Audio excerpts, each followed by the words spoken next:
Hello! Isang magandang hapon mga kasari-sari. So ngayon excited akong ipakita sa inyo kung ano ang kinahantungan ng aking munting tindahan sa loob ng 4 na taon. O, mag-4 na taon na akong nagtitindahan. Pero syempre ang ipapakita ko sa inyo yung mga naging benta ko sa loob ng 3 taon muna. O mga kasari ha. Sa mga baguhan pa lang na nagtitindahan, nawawala ng pag-asa, lalo na yung nagsimula sa maliit at titin, parang ang tagal namang lumago ng tindahan ko kasi 10,000 lang nagsimula ang aking puhunan. O sisi, ako 20,000 lang. Hanggang ngayon, ang aking tindahan ay maliit pa rin. Kasi talaga yung space, yung pagkakayari ng aking tindahan ay maliit talaga. Pero bawi na lang tayo sa mga paninda. Siksikin natin, liglig, umaapaw. So, ganon mga kasari ha. So, nagsimula si Ate Tintin ng pagtitindahan August 20, 2020, kasagsagan ng pandemic. So, hindi ako magpa-plastic-plastic sa inyo. Totoo lang itong papakita ko. Sana ma-inspired kayo. So, si Ate Tintin, nung nagsimula na nagtindahan, eto, mayroon akong inihandang, parang ginawa ko siyang logbook. So, ngayon, naisipan ko na, hindi ko alam kung ano ang pumasok sa isip ko, pero sabi ko, ano kaya kung bawat araw, lahat ng benta ko, simula umaga hanggang gabi, i-record ko. So, eto na nga. So, nilagyan ko siya kung kailan ako nag-start, August 20, 2020. Pero, nag-start ako mga kasari na nag-record ay October. So, August, September, tapos October. So, may isang buwan, mahigit isang buwan akong hindi na ilista. Pagka October 4 na ako nag-umpisang nag-logbook ng aking benta. So, ayan siya. So, simula October 2020 hanggang December, katapusan, December 31, 2020, ang napagbentahan ko na ang puhunan ko ay 20,000 ay umabot sa 148,131. O, ayan, mga kasari, o, ayan. O. So, October, November, December. So, 3 months lang yun, mga kasari. Ang napagbentahan ko ay umabot sa 148,131. See? 20,000 lang ang puhunan ko, sisi. O. Kaya huwag kang mag-isip na, Titin, maliit yung aking puhunan. Huwag ganon, ha? Ma-inspired ka. So, alangan naman na yun lang lagi ang isipin mo. Kumbaga, ikaw mismo sa sarili mo, pinapahina mo ang loob mo. Huwag ganon, sisi. Palakasin mo yung loob mo. Walang magpapalakas sa'yo. Hindi kapitbahay mo ang magpapalakas sa'yo. Ikaw mismo. Ganon. So, ulit. From October 1, October 4, 2020 to December 31, 2020, ang benta ni Ate Tintin na ang aking puhunan ay 20,000 ay 148,131. So, sabi ko nga sa iyo noon, ang aking tindahan nung nag-umpisa ko ay sobrang alog-alog. So, yan na yan ang aking benta sa loob ng 3 buwan. Next, 2020. Dito naman tayo sa 2021. Then, pagka January 1, 2021 hanggang December 31, 2021, isang taon ulit ang lumipas. Ang napagbentahan ni Ate Tintin, benta ha, benta. Iba yung kita. Ang napagbentahan ni Ate Tintin sa kanyang maliit na tindahan ay 595,729. So, hindi ko rin siya akalain na aabot ako sa ganito. Alam niyo mga kasari, kagabi ko lang ito tinotal. So, ngayon ay June 7, 2024. So, kagabi ko lang siya tinotal. So, nung June 6, kagabi June 6. So, ngayon ay June 7. So, bago ko lang siya napag-isip na ang liit ng naging puhunan ko. Pero sa loob ng isang taon, bumenta pala ako ng halos kalahating milyon. May ganun pala. Mga kasari, kahit ako nabigla, para kasing hindi naman dumaan sa mga kamay ko yun. Pero kasi yan yung epekto na masipag kang mamili. Araw-araw ba naman ako namimili? Alam niyo mga kasari, itong mga panahon na ito, yung kasagsagan ito ng pandemic na talagang mahirap bumili.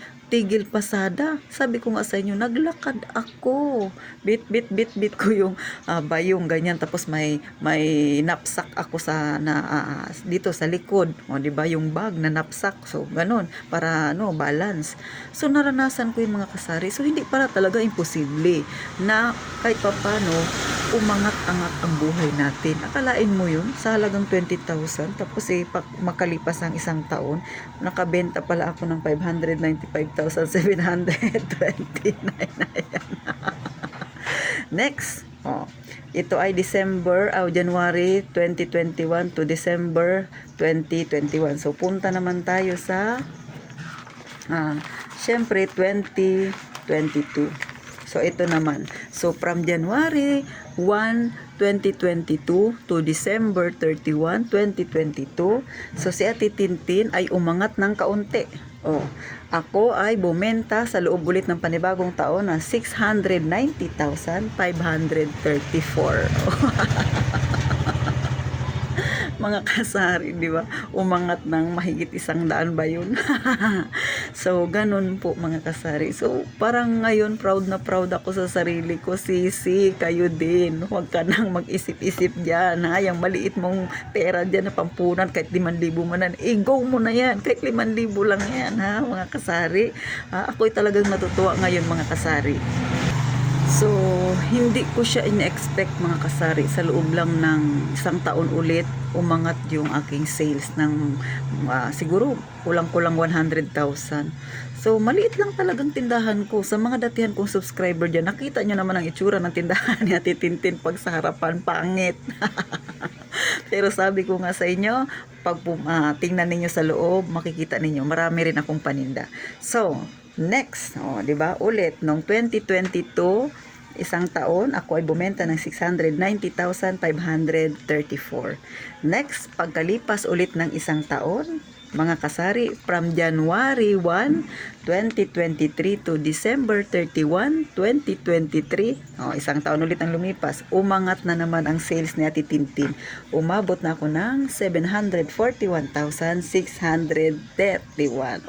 Umangat ng another 100,000 na naman.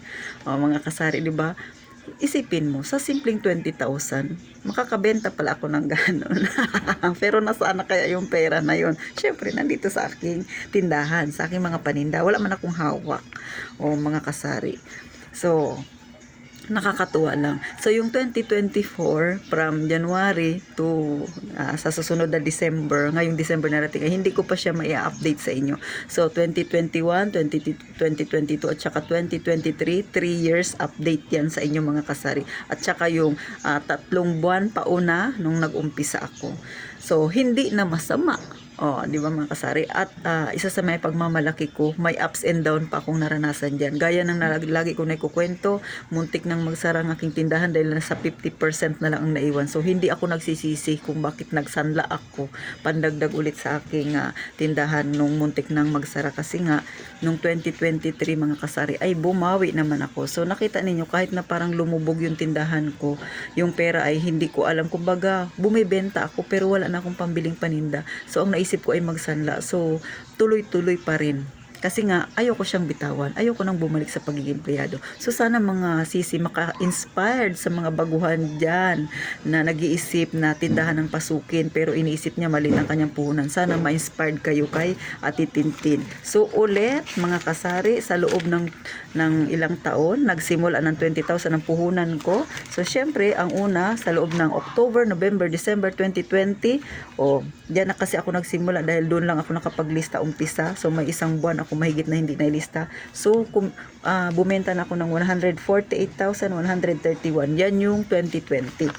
Tapos, nung sumunod, 2021, si Ate Tintin ay bumenta na sa loob ng isang taon. Ng 2021, bumenta ako ng 595,729.